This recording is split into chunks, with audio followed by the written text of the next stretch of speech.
we gather to celebrate the resurrection of Jesus. And the reason we do that is because Jesus' resurrection has massive consequences for each of us.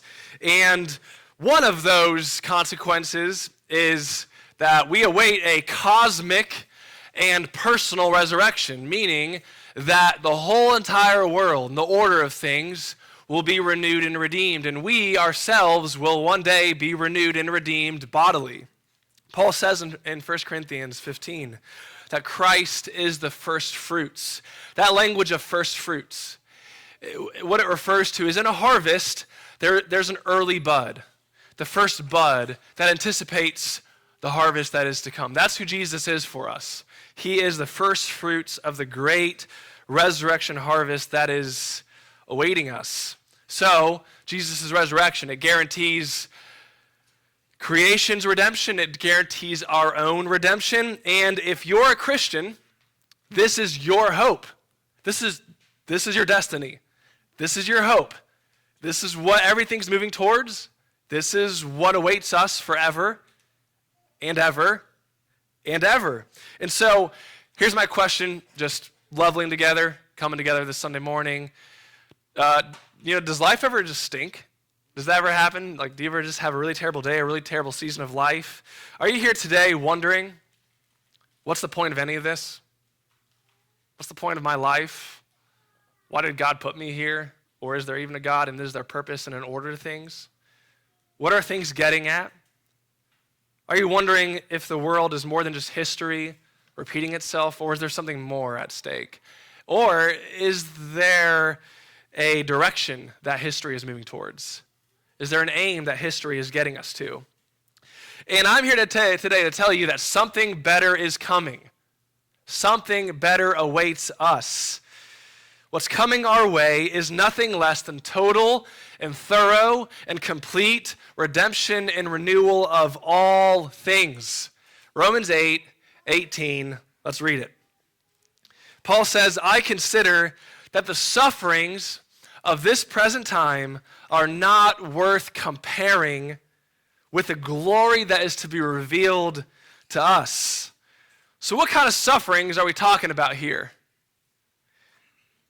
Paul doesn't touch on this or answer that question until several verses later in Romans 8:28. I'm not going to read it to you, but it says, all things work together for the good of those who love him and are called to his purpose. So what is suffering, and what does that capture? What's in that category?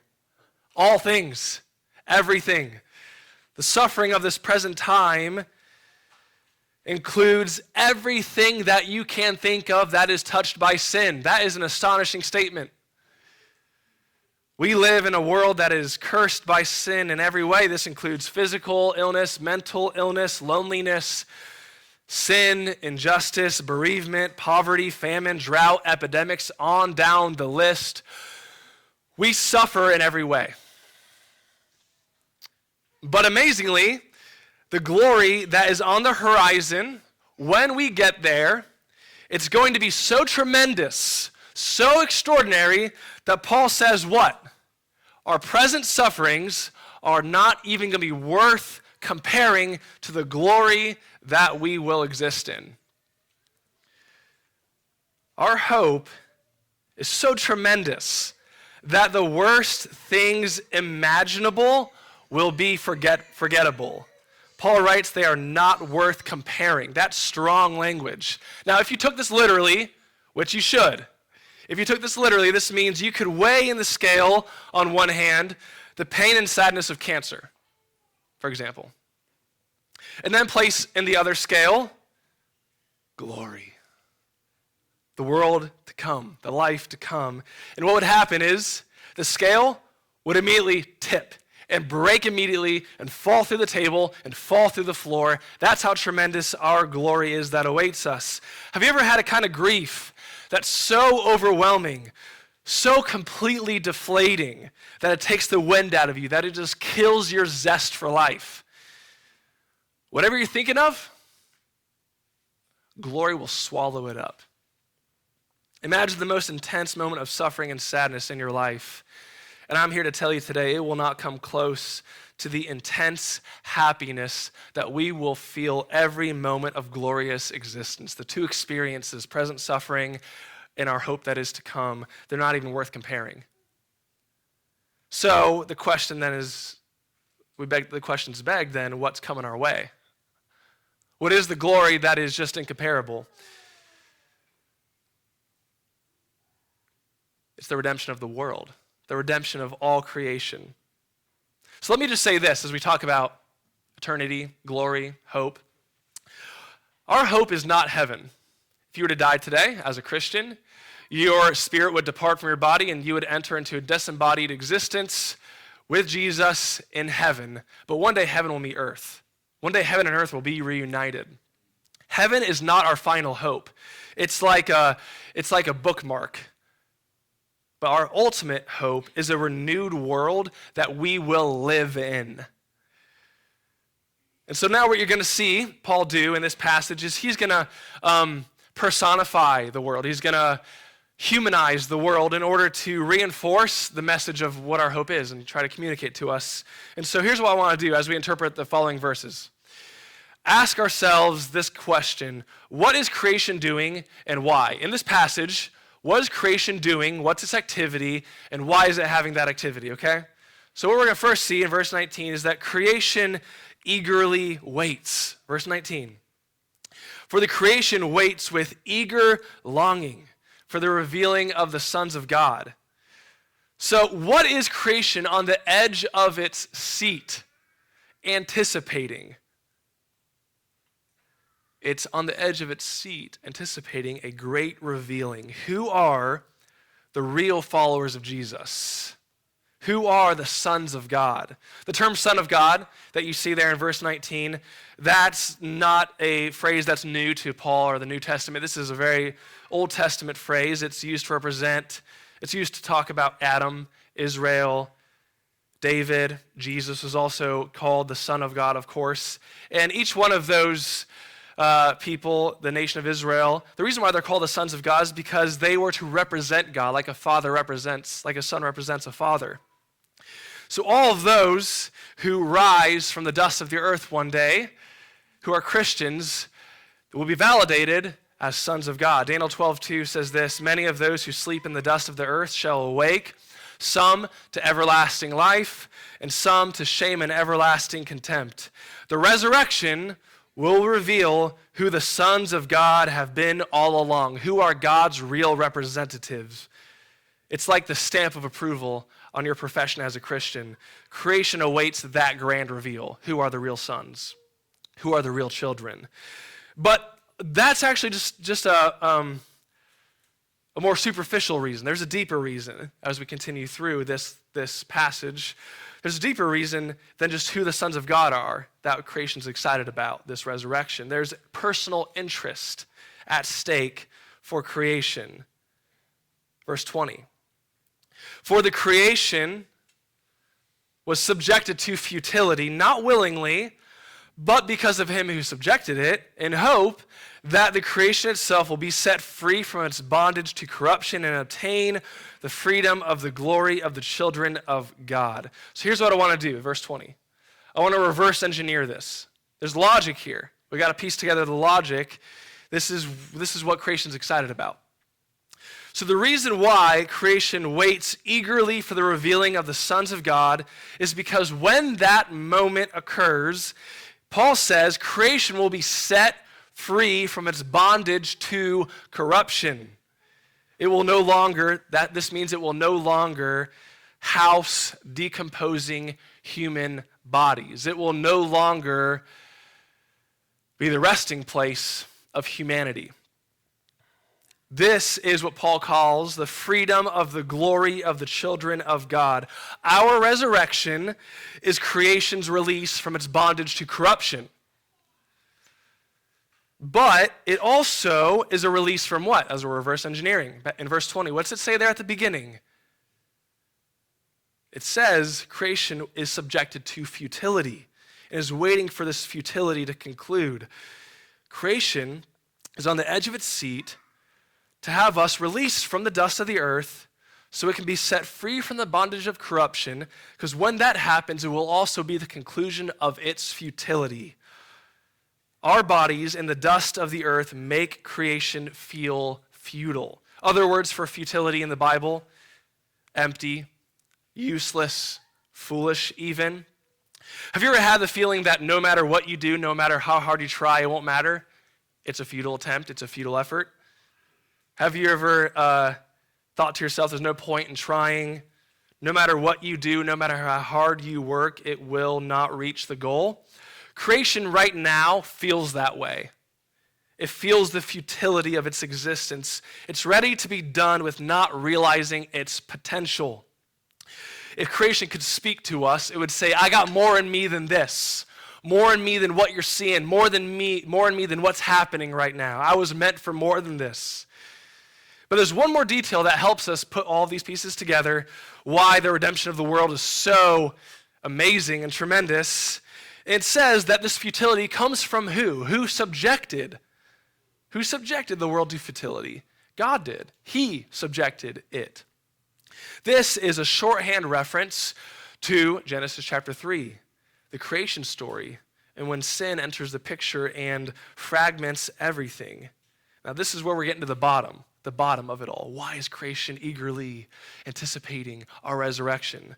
Genesis 3, 17 through 19. Read with me. It'll be behind me. To Adam, God says, because you have listened to the voice of your wife and have eaten of the tree of which I commanded you, you shall not eat of it.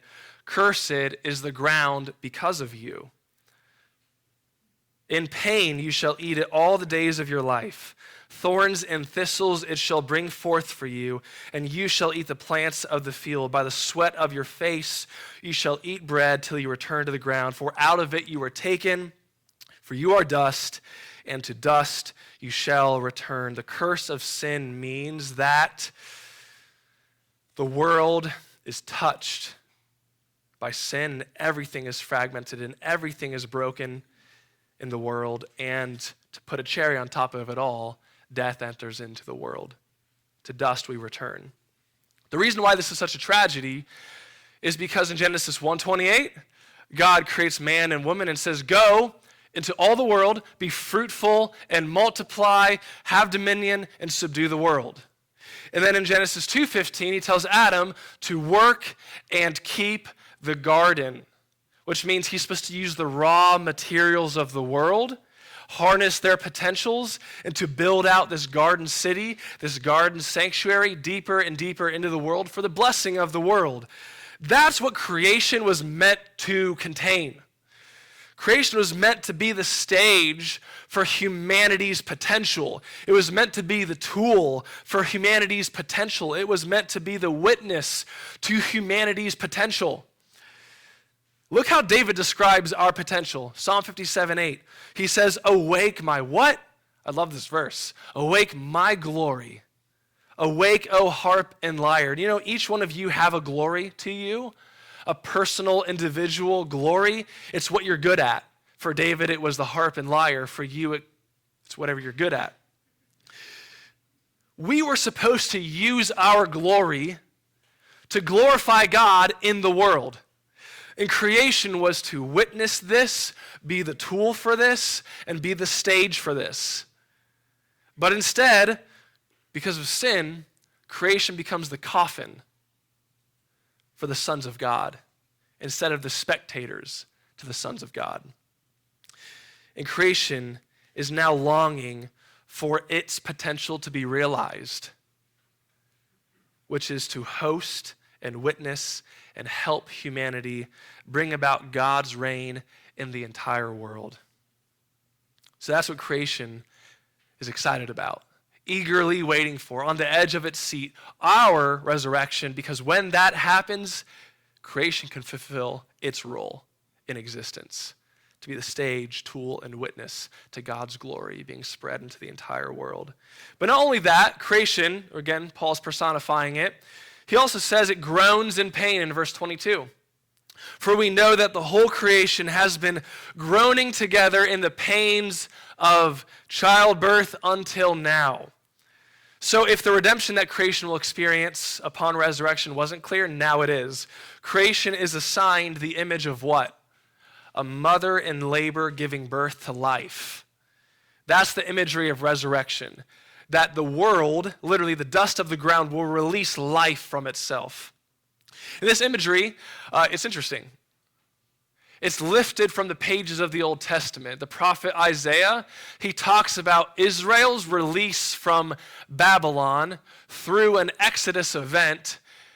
He describes it in exact language, similar language. Isaiah 26:17 and 19 says this, like a pregnant woman who writhes and cries out in her pangs when she is near to giving birth, so were we because of you, O Lord. Your dead shall live, their bodies shall rise. You who dwell in the dust, awake and sing for joy, for your dew is a dew of light, and the earth will give birth to the dead. So what Isaiah is talking about there is resurrection language that's applied to an Exodus event, release from captivity and return home. And what's interesting, though, is that the same words for pain of childbirth that Paul uses in Romans 8 is the exact same words that Isaiah uses for labor and pain in the Greek Old Testament. So Paul is adopting the imagery of Isaiah. Why? Why is he doing that? Paul is showing us that the ultimate answer to Israel's groaning for Exodus is ultimately in the earth birthing the dead from it, releasing us in resurrection. Now just pause and think about this for a moment. The Exodus, like the original Exodus when Israel was released from Egyptian captivity, and then every Exodus, micro-Exodus since, every release from captivity, whether it be Assyria or Babylon or later on Rome.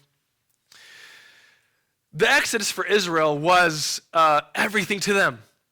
It was central to their theology of hope and their vision of hope. It was the singular most important event in their history. It was a defining marker of all reality. Paul would not be applying that concept to this event unless it was absolute, complete, and total redemption of the world. So creation, like a mother in labor, is delivering the final exodus that will make all things right. So let's get this straight. Creation's eagerly waiting, painfully groaning for our resurrection, because when that event takes place, creation will finally be able to fulfill its destiny as the stage and the tool and the witness to God's glory manifesting in all the world as humanity awakens its own glory. Imagine walking into an abandoned theater that's tattered curtains, dusty seats, lights and railings covered in webs. You'd see this and think, this theater was meant for more. Where's the ticket sales office? Where's the marketing team? Where's the facility operators? Where's the stage actors, producers, directors? They're all gone. But what if they came back? What if the building was filled up again with everybody who's awakening their own glory? What would that mean for that empty theater? It would mean a grand reopening. It would mean glory. It would mean the show goes on. Lights on, the stage is set, the production continues, glory. And one day the world will become the theater for God and man's production together. And if this is true, then the world will be rid of all violence then, all injustice, all natural disasters, drought, poverty, epidemics, death, on down the list. The world will one day host a grand production that will go off without a hitch, no malfunctions. Have you ever had a quiet moment of perfect peace? Reading a book by a fire, the warmth of the sun hitting your face on a crisp day, the right song at the right time. Those moments, they feel like heaven breaking in, don't they? Last week, I was dancing with Harper and Nora in the kitchen, and they were laughing so hard they were gaggling. It was It was heaven breaking in. It was pure happiness. Have you ever had a moment of deep joy like that? Of just indescribable, inexplicable joy? Creation's redemption means that the world will be made right again and life will be as it should. Glory will be the kitchen giggles to the sound of music all the time. No bridges collapsing. No disheartening headlines.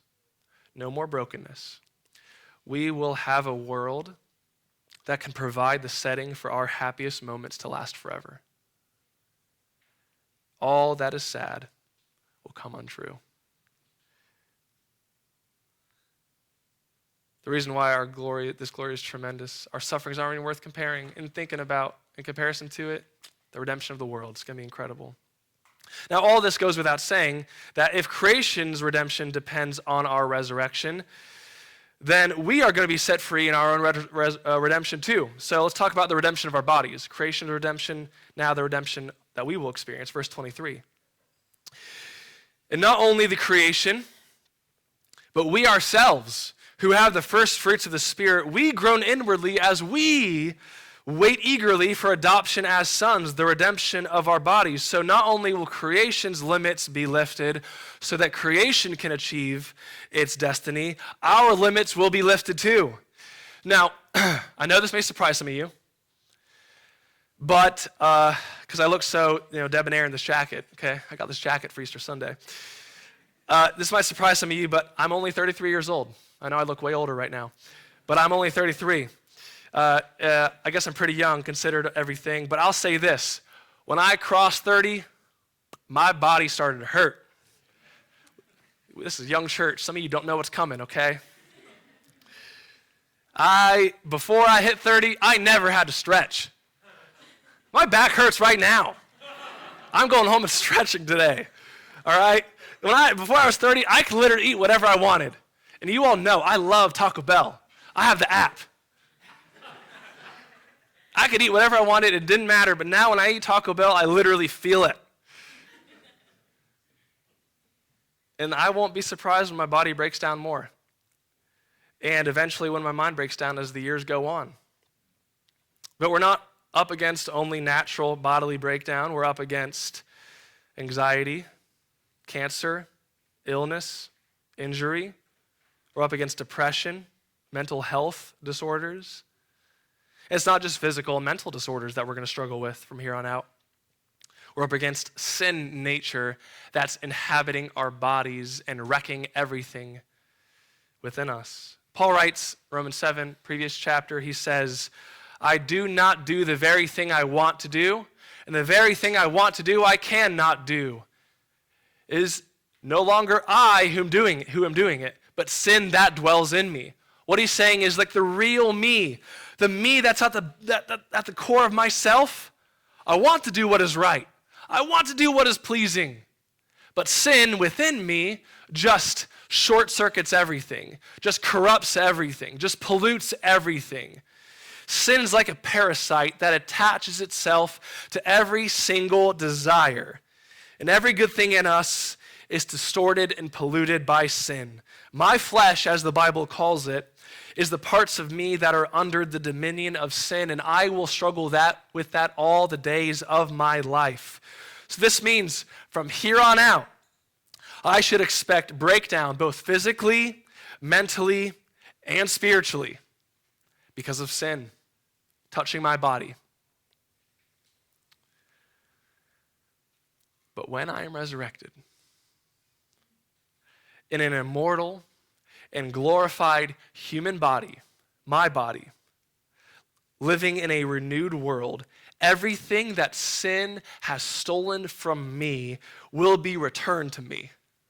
I will be able to work and not complain. I will be able to play sports without being bitterly competitive. I will be able to have friends and not be annoyed. I will be able to commend another's success without jealousy. I will look upon the saints who have gone before me and who have come after me in their state of perfection and live in happy communion with the entire family of God. I will never be plagued by anxiety, triggered by trauma, despair, or be depressed. And I will never fear illness, breakdown, struggle of any sort. I will have a body that is proper for the redeemed world that it inhabits. I will flourish in every way, and consequently, this world will realize its great potential as I do, and as you do, in our glorified bodies. So when we confess the Nicene Creed every Sunday, we say we believe in the resurrection of the dead and the life of the world to come. We're not just talking about immortal life in eternity. Like we're not just talking about glory ambiguously. What we're talking about there is the restoration of the human destiny in a setting that can contain it. That is our hope of redemption. The world set right, my body repaired and restored. Sign me up, right? Who's in? Verse 24 says this, for in this hope we were saved. In this hope we were saved. Think about that. That's interesting, isn't it? How many of us here were saved, became Christians because we heard about this narrative, heard about this big idea? Probably not many of us. Many of us is through the atonement of Jesus, the forgiveness he offers us. But Paul is saying here to the churches in Rome that in this hope you were saved. Like this vision for glory captured them. It's one of the reasons that they were pulled into the Christian faith, why it was so attractive for them. Why does this message pull us into salvation? Why is it this hope that draws us into salvation? It's because it is the redemption that each and every human who has ever lived and will ever live longs for. The Christian faith offers a hope that corresponds to our deepest longings. So now the choice is before each one of us here. Will you make this great redemption your hope? We've seen the redemption of the world, the redemption of our bodies, but now I challenge you, you must allow your hope itself to be redeemed. Not just the world's redemption, not just your body's redemption, but your hope that you're carrying with you now also has to be redeemed. So it's time to adopt this as your hope if you haven't. Or if you're here as a Christian, it's time to let this hope grow stronger in your mind and heart. So lastly, let's talk about the redemption of our hope. We've talked about the redemption of the world, the redemption of our bodies, the redemption now of our hope. So Paul, he presents this logical argument to help us make the right choice. Verse 24, continue it with me. Now hope that is seen is not hope. For who hopes for what he sees? So hope, he's saying by its definition, is future-oriented. Hope by its nature is future-oriented. Once something hoped for is seen, or another word for that is acquired, it can no longer be considered hope, because who hopes for what he sees? That is antithetical to the nature of hope. So then, naturally, 25. But if we hope for what we do not see, we wait for it with patience, do we not? As long as our hope remains on the horizons, it remains hope. We can consider that hope. And as long as it's on the horizon, it says, Paul says, we wait for it with patience. We wait for it with patience. Now, here's what's interesting. The word for wait there, here in verse 25, we wait for it with patience, is the same word that Paul used to talk about creation waiting, eagerly anticipating the redemption that is to come.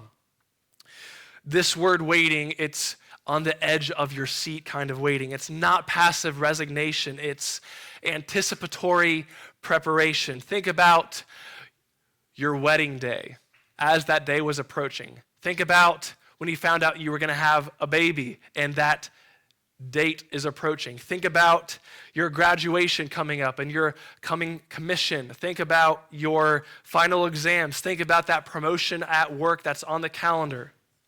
Think about those future-oriented things. And every single one of those instances, every one of those hopes Did it not make you wait with eagerness and anticipation? Did it not make you prepare for the moment that was to come? That's what hope does. This is not a Christian idea. This is a universal, undeniable idea. Regardless of what your hope is, if it's on the horizons, it is always going to determine how you live in the present. You're going to wait for it with patience. But again, this waiting is not passive, lazy, apathetic, twiddling of your thumbs. This waiting is energized and animated on the edge of your seat. There's nothing static about hope. And so Paul wants us to hope in the redemption that is to come. So what I want to do now as we come to a finish here is I want to tell you why you need to make Jesus your hope and his promise of resurrection your hope. Because what you decide your hope is going to be, it will alter your life. Specifically, your hope will have a formative effect on you. What you think and desire and do today, it's being formed by your hope. Whatever your hope is will determine who you become. There is an absolute correlation between hope and becoming. So if your hope is to be massively successful in your career, then you'll become an anxious, busy, exhausted workaholic who takes shortcuts and steps on people to get to the top. If your hope is to be wealthy, then you'll become a stingy, anxious, busy, exhausted workaholic who takes shortcuts and steps on people to get financial security. If your hope is to be married, then you will become vulnerable to whoever comes along and offers you love. And you will settle and be locked into a regrettable marriage or constantly have friction because your spouse cannot live up to your expectations. If your hope is your children, then you will become a wound up ball of stress because your happiness is wrapped up in your kids' happiness, and you will smother them with your expectations or you will enable them. Look, money, work, marriage, kids, on, not bad things, good things. Terrible ultimate things. When good things become ultimate things, your hope, they will have a terrible formative effect on you. You can't hold basic things to God-like standards. You're just simply asking too much from them, and they will slowly corrode your character over time. But if your hope is in the life that is to come, then you have made the ultimate thing the ultimate thing. You are holding God to a godlike standard. You are placing an expectation on someone who is safe to receive such a burden. And this will have a deep formative effect on you too. If you hope in eternal glory, here's what's going to happen. I don't want you just to imagine becoming this kind of person. You will find yourself, if Jesus is your hope and his promises are your hope, you will find yourself more carefree, unmarried to outcomes, holding things loosely, detached from the frenzy of the world, at peace, living in joy, and contented in simplicity. With each passing day, you'll become more heavenly even while on earth. You'll become more like the person you will be forever in glory.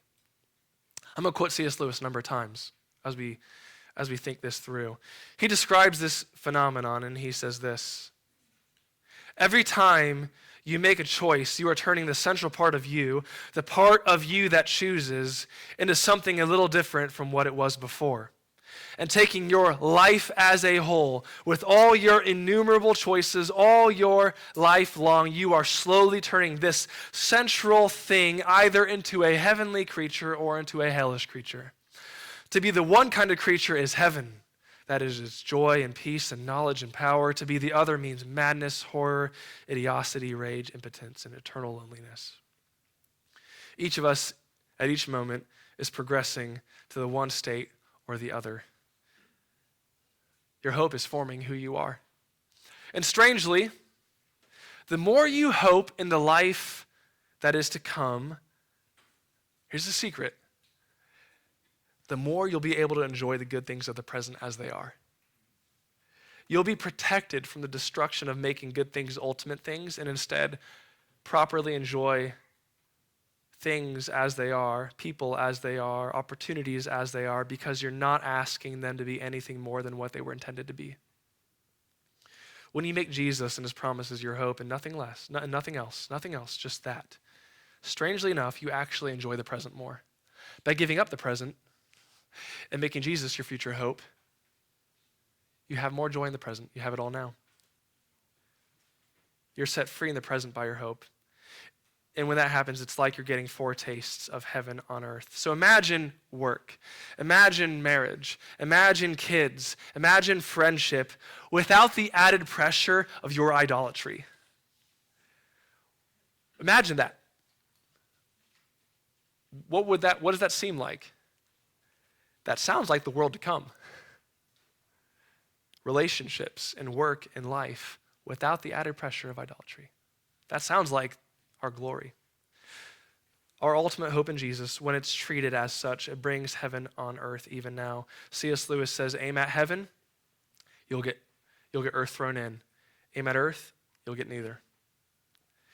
Now, your hope alters life. It alters who you're becoming. It's forming who you are. But also, the second consequence of your hope that you choose is it will make life feel either fragile, radically fragile, or durable, really durable. So if things that you can acquire in the present are your hope, work, success, wealth, marriage, kids, on and on, they will always be at risk. They're really, really fragile. There are just too many variables outside of your control for you to guarantee that you will get the outcomes you hope for in life. And before long, if you're just trying to control everything so you get that present hope, man, your hope is going to start to wobble. So suffering of any form, and remember, suffering is all things touched by sin, suffering of any form, it's going to be the great enemy of your life, and you will avoid it at all costs because it's a threat to your hope. And this just isn't realistic. Because I can guarantee you this. I'll place a wager and a bet. You will suffer in life. It's just going to happen. It's inevitable. And so this hope, this present hope, wealth, health, finance, marriage, kids, on and on, it's flimsy hope.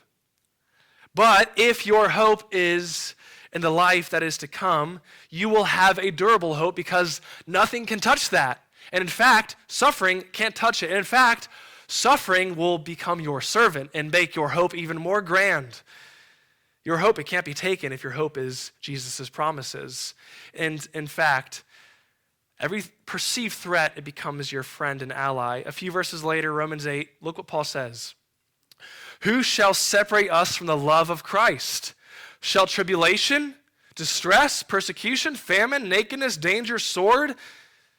Then he jumps down to verse 37. No, in all these things we are more than conquerors through him who loved us. The imagery of more than conquerors. What does it mean to be more than a conqueror? Like the highest we can imagine is a conqueror. What's more than a conqueror? It means taking your enemy and summoning them to be your servant. And that's what suffering becomes for us as Christians. It becomes our servant. It does us a favor.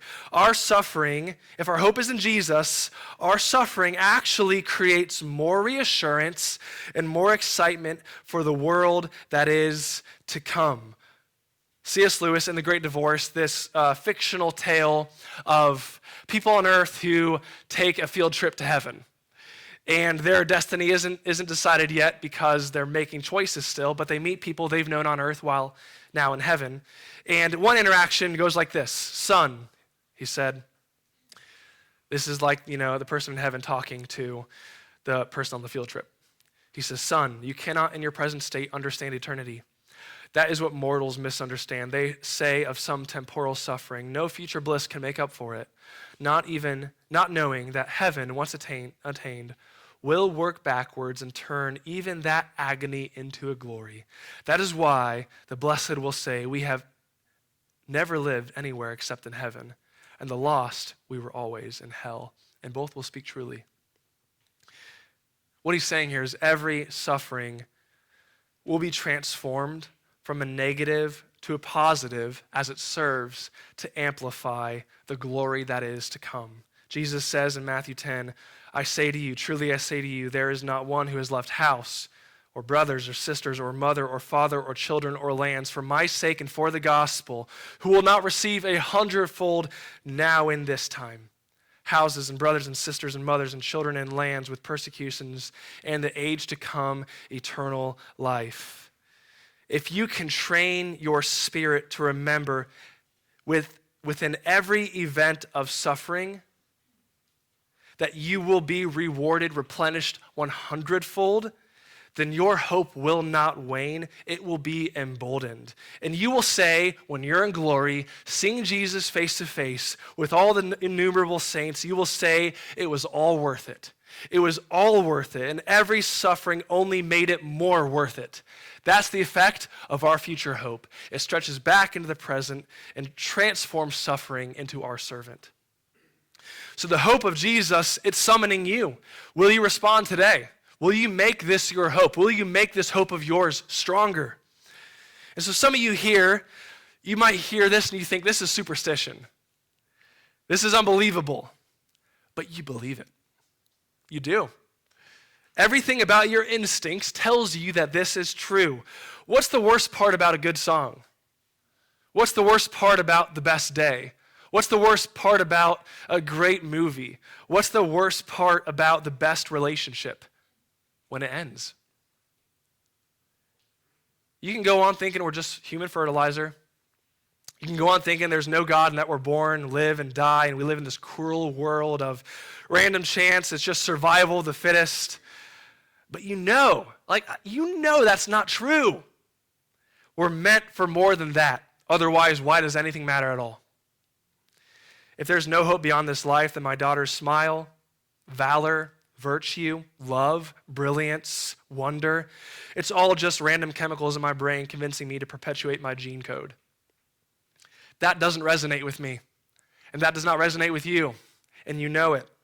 Every aspiration you have for greatness and meaning, it's there for a reason. Every longing for wonder is there for a reason. It's because that's your destiny. It's written on your heart. The truth is, against all your efforts, you want this to be true.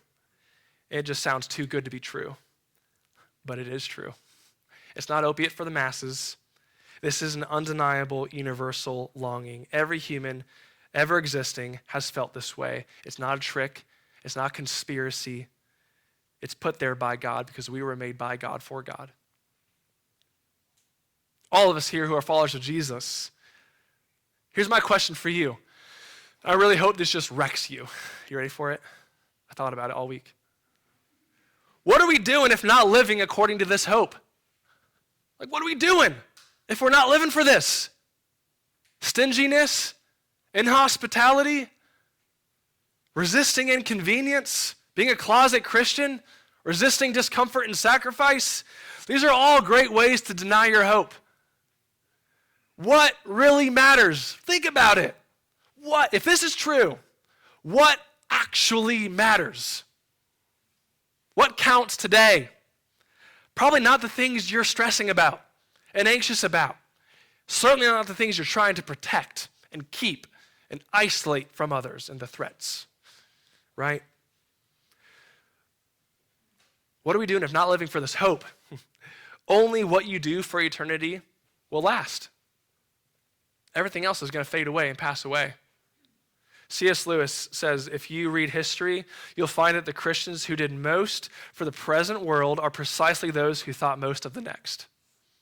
It is since Christians have largely ceased to think of the other world that they have become so ineffective in this.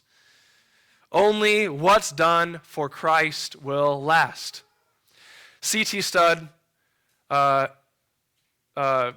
wealthy playboy in the late 1800s, becomes a Christian, sells his inheritance off, sells his land and mansion off, and he Moves to Africa, becomes a missionary the rest of his life, and he penned the famous poem, "Only What's Done for Christ Will Last." The refrain over and over throughout that poem is, only one life will soon be past. It will soon be past. You got 70, 80 years. That's your one trip around this block. You gonna make it count? Only what's done for Christ will last. I'm telling you this, look, this is true. Jesus is coming back. A great redemption is going to occur. All creation is longing for it. Our bodies are longing for it. And I'm taking as many people there as I can. I want to have the slow clap into glory, okay? With all my friends, with you, all the saints before me. And I want to be there when all who come after me make their way into glory. I'm taking as many people as I can with me. I want my hope to grip me so powerfully that I'm like tasting the aroma of glory even while on earth. I want to be so utterly obsessed with my hope in the world to come that I start building it now. I want to be so captivated with glory, the glory that is to come, that I become more like the person I'll be forever, as a husband, as a father, as a pastor, as a neighbor, as a friend.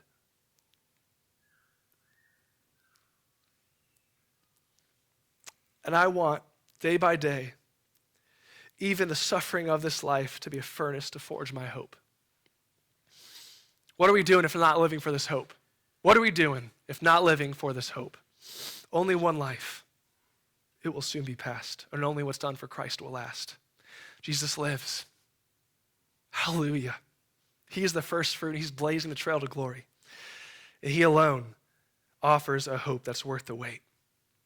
Let's follow him there. Let's pray. King Jesus, we honor you. All praise, all glory, all dominion, all authority goes to you. Hallowed be your name, Father. God, I pray that we would be disillusioned with every single form of hope that's in the present that can be threatened by chance and by suffering, and that we would just put our hope in you, Jesus. You will return and make all things right. All that is sad will come untrue. The sufferings of this present time, they're not worth comparing to the glory that's going to be revealed in us. We long along with creation.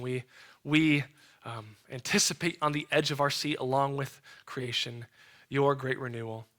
God, stretch this hope into our present, grip us, and change our life, change our days, change our decisions. Amen. Let's stand. No, sorry, we're not standing. We're taking Lord's Supper. I was excited to sing.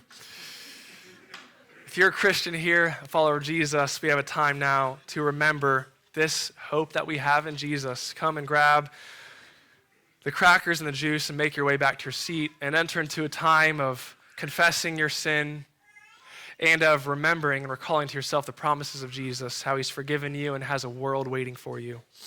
And so if you're here as a Christian, the table is open. Come and grab the elements, head back to your seat. We'll partake together in a few minutes.